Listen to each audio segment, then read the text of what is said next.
Albert, thank you very much for having me today. And thank you to all of you who've managed to stay this long and make it until the end. It's a great honor and a privilege to be with you today, even though the topic is somewhat difficult to end the theme today. So, Syria in transition and what is happening, especially vis-a-vis Israel. So, my name is Charmaine Hedding, and I run the Shai Fund. Shai means gift in Old Hebrew, because I believe Jesus is the greatest gift we could ever receive. And we've been involved in Syria for over 10 years, and we do a lot of work inside Syria. The reason we got involved is because of when the Islamic State took over vast areas of Syria and Iraq. And so we've helped over 44,000 people, religious minorities, predominantly Kurds, Christians, and others, in northeast Syria. And today, even today, we've given 80,000 liters of water to Christians and other minorities in the northeast of Syria. We run medical programs, and we've also delivered 2 airlifts of aid totaling over $8.5 million just this year alone. So if you have a look at this slide, I'm going to start here with ISIS. Because when ISIS took over this area, just like what happened with Hamas, it released a demonic spirit over the land. And this ISIS in 2014, when it took over, I realized I needed to do something about it. And so I stood up and started Shai Fund to get involved, to help protect the Christians and other religious minorities, but also because we understood the threat of radical Islamic groups, not only against the Saturday people, but also the Sunday people, the Jews and the Christians. So, in 2014, when ISIS swept in from Iraq's Nineveh plains into Syria, and they took over this vast area of land in both Iraq and Syria, the Assad regime predominantly pulled out, and they left ISIS to take control. There was 3 Kurdish regions that held out. And this is important because I'm going to talk a little bit about why Israel is supporting this area.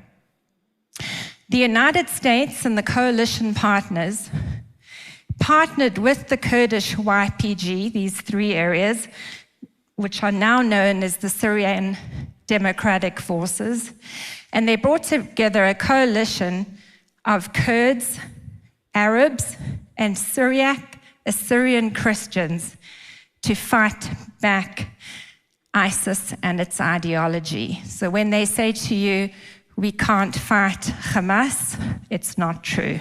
We can. Because together, with USA support, they went door to door and they defeated ISIS and the caliphate in this area. But what's truly remarkable is what happened next. As they liberated the areas from ISIS, the area of northeast Syria, the Kurdish-led area with these Christians and Arab tribes, empowered local communities to set up self-governments, just as they had done in the Kurdish majority areas. They carefully included all religious and ethnic minorities. They ensured that half of their leadership were also held by women. They officially adopted 3 languages: Kurdish, Arabic, and Syriac, also known as Aramaic, the language Jesus spoke. This area of northeast Syria is known as the Democratic and Autonomous Region of North and East Syria. So, if you look at this slide on Syria's diversity, you will see the top right area, which is like a pinky color, is largely Kurds. You will see the yellow is the Sunni Arab tribes in Syria. The red is the Alawite areas where the massacres just happened recently. And the blue areas close to the Druze near Israel at the bottom, and also scattered in other areas at the top. So whereas in areas where ISIS took over in Iraq, when ISIS was defeated in, for example, the Nineveh Plains, the Iranian-backed Shai militias moved in to fill the vacuum and governance vacuum, especially in those territories that were weak or contested in control. In northeast Syria, it was the people themselves who stepped in. Local communities took responsibility for their own security and governance, which is exactly why conditions there look so different today. It's not perfect, no government is, but they offer a rare and compelling example on how to build security and governance in a fragile post-conflict area. And they do it in a way that protects freedom of religion and belief. So if you look at this slide now, the control of Syria in 2025, it's what we're looking at today. The desert area, you can see in the white, has got ISIS cells still active. That's why the US and the Syrian Democratic Forces, the Northeast Syria coalition forces, are still trying to get rid of those ISIS cells. The light pink area is where the Alawites are mostly, the dark pink where the Druze are, with many of them having relatives on the Israeli side.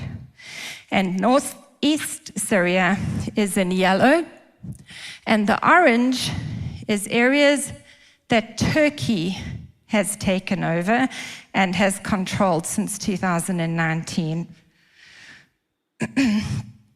Turkey has used proxy militias called the Syrian National Army that have taken over and controlled these areas. Now, the United States Commission on International Religious Freedom reports that this group, this Turkish-controlled proxy militia called the SNA, targets religious minorities, especially Yazidis, for rape, assassination, kidnapping for ransom, confiscation of property, desecration of cemeteries and places of worship.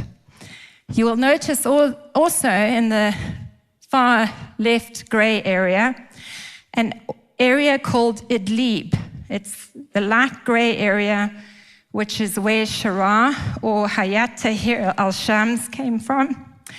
And the United States Commission on International Religious Freedom says the following about them.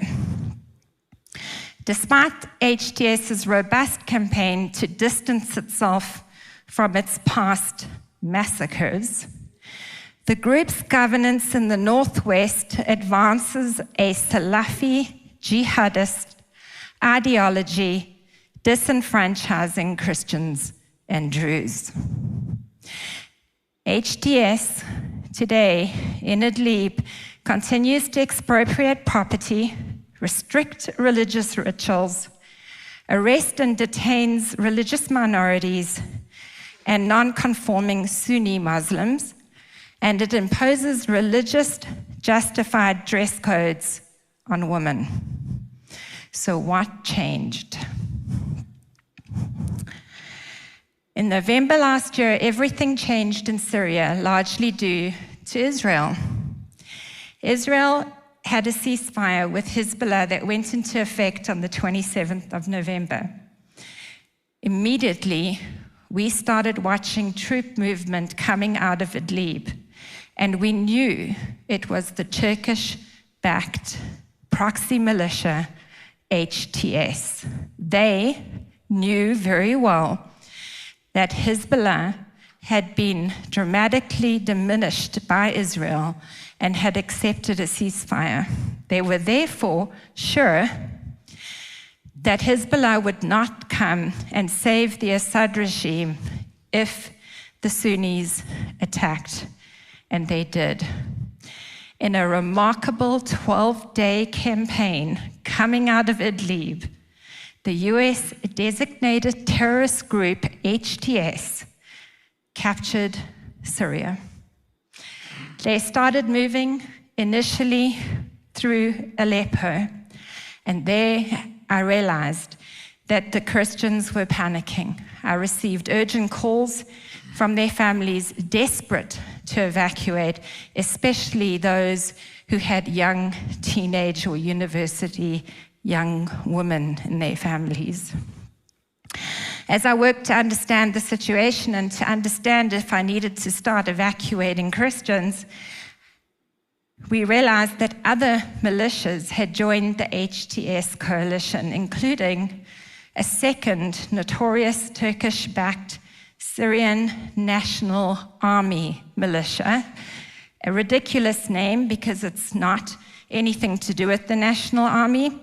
It actually is made up of mostly radical jihadis, and as we saw them moving in Aleppo and other places, we were able to identify that they carried ISIS flags. In other words, most of the Syrian National Army, SNA, is made up of radical ISIS jihadis.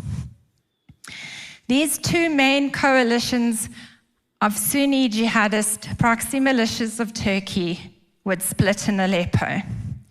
The HDS moved towards Damascus to take over the country, and the SNA pushed towards the Kurdish region, the democratic area of northeast Syria, in order to target Kurds, Christians, Druze, Yazidis, and other minorities. And there, they committed horrific human rights atrocities. HDS, who are they? Jelani was not his original name. He was born al-Sharar and now prefers to go by that name. Why Jelani? Jelani, Golani, Golan in Arabic. In other words, he identified with the Palestinian cause to take over the Golan Heights.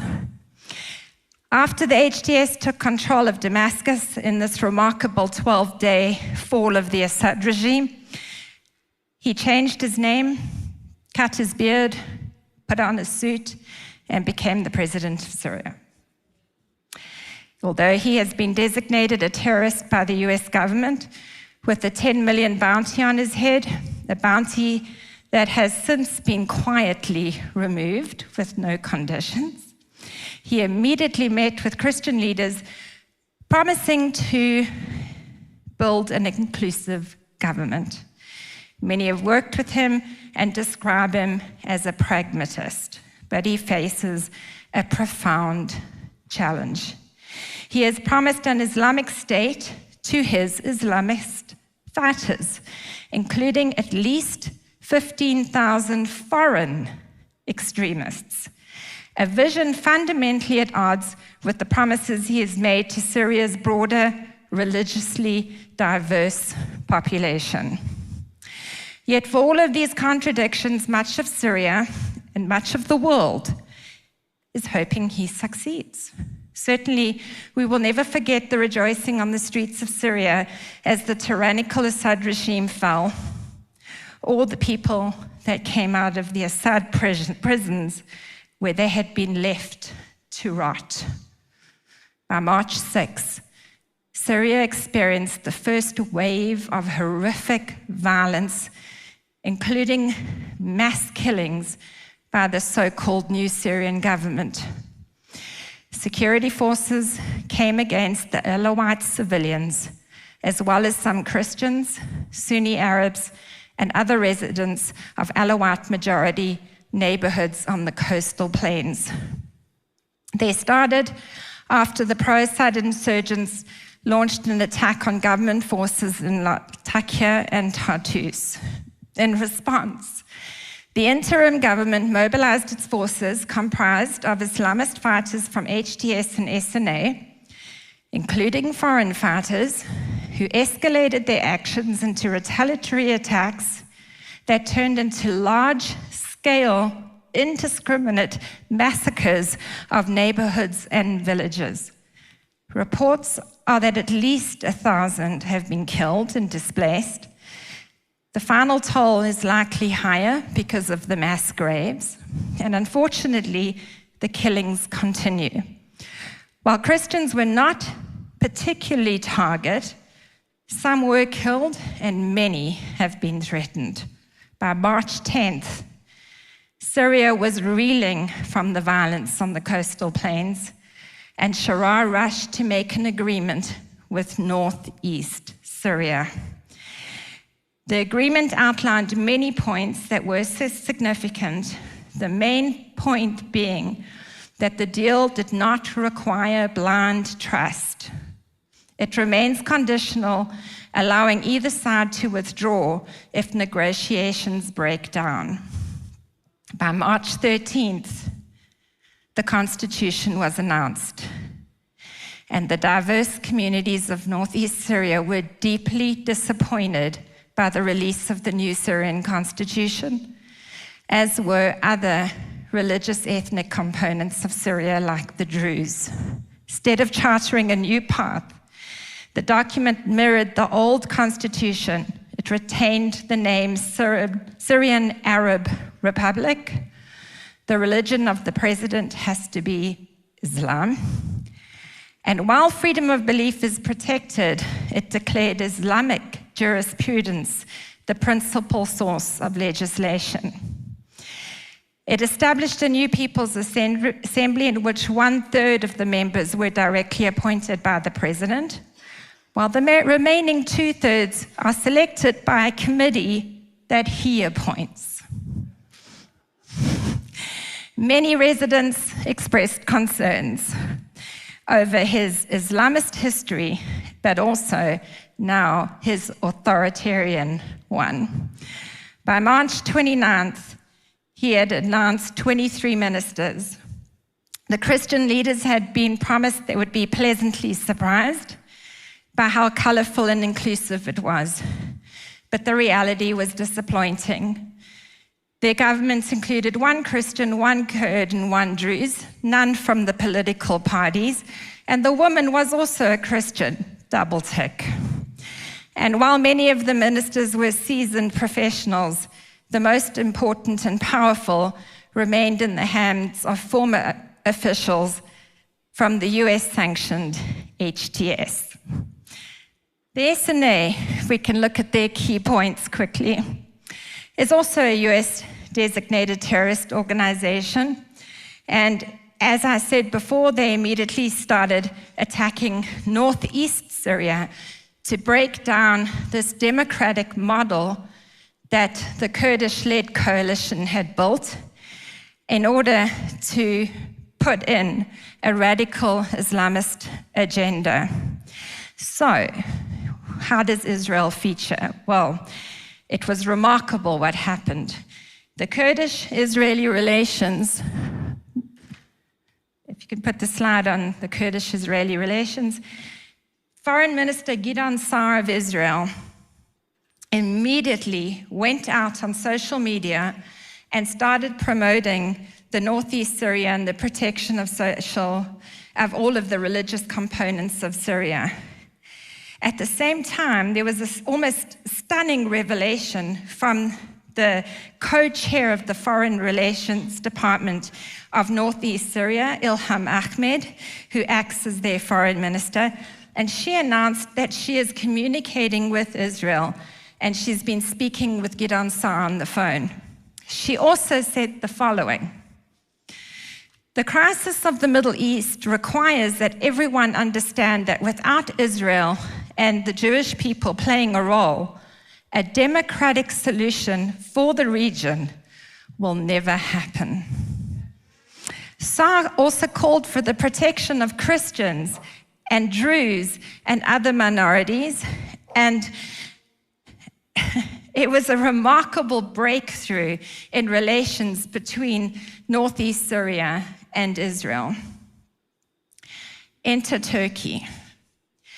Turkey, who is supporting these proxy militias, wants to destabilize the region and is a growing concern for Israel and beyond. President Erdogan, leading his Islamist-rooted AK party, had started to immediately ramp up his rhetoric against Israel.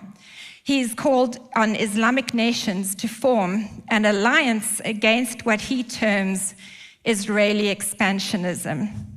He also declared Jerusalem is a Turkish city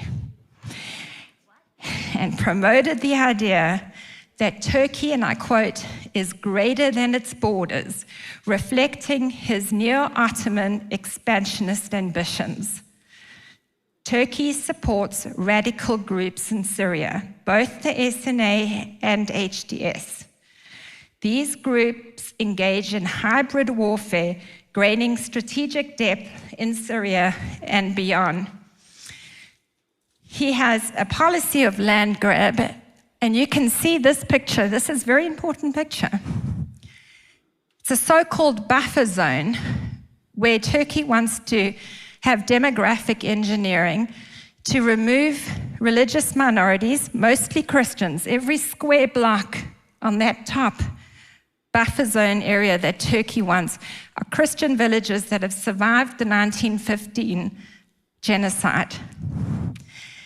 He wants that area back. He wants to finish what they started.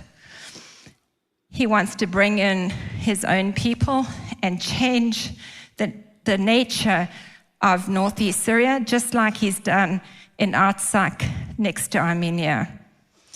Turkey openly supports Hamas, refuses to recognize it as a terrorist organization, and provides medical treatment for its operatives. Erdogan's ambitions extend, and he said it himself, into Libya, Somalia, and other unstable regions. They also support BDS. What about Iran and Russia? Russia and Iran's ability to operate has been diminished greatly in Syria at the moment. They're looking for ways to come back. But Turkey seeks to take their place. So what is Israel's position? Israel has three main lines of effort. First of all, tactical, to prevent, neutralize, and debase any threat to the Golan Heights by these radical Sunni groups. To accomplish this goal, Israel has revoked the 1974 delineation line between Israel and Syria until the new regime guarantees no threat to the Golan. Israel will also act freely to protect the Golan Heights and is not afraid to do incursions into Syria. And Israel is also providing hospital and other state services to Syrians, especially the Druze, but also Arab tribes that are loyal to Syria on our border. Secondly, operationally, they would like to deny and degrade and subvert these proxy militias, including HDS's capabilities. And they've done so by destroying the Assad regime depots, ammunition, aircraft. Immediately, the Assad regime fell. They are also deconflicting, as I've said, with Druze and Arab militias on our border, as well as mentioned the remarkable contact between the Kurdish-controlled region of northeast Syria and Israel. Their aim is to deter and resist geopolitical rivals such as Iran, Russia, and Turkey and the axis of resistance, while simultaneously sustaining Kurdish movements in Syria.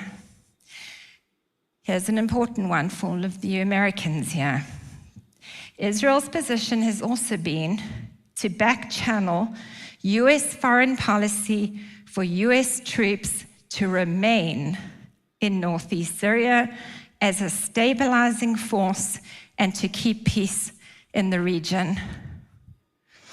HDS and Israel's negotiations. Suddenly, out of the blue this month, we've heard in May that Israel and HDS are talking. It's regarding mostly cooling tensions, and at the same time, we understand that Trump's had a meeting with HDS. In fact, Michelle Bachmann spoke about it today. and with Al-Sharaa. Interestingly, we hear that Erdogan listened in on that conversation. Interesting points to watch out for that have already been mentioned in these discussions is a carrot that maybe there will be an inclusion of Syria in the Abrahamic Accords. Israel is skeptical. At the same time, without any conditions, it seems that sanctions were lifted for a period of time, and many stakeholders are watching nervously to see how this pans out. Again, Israel is skeptical.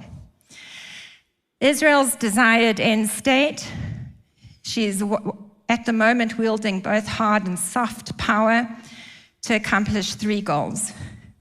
Israeli freedom of action in Syria.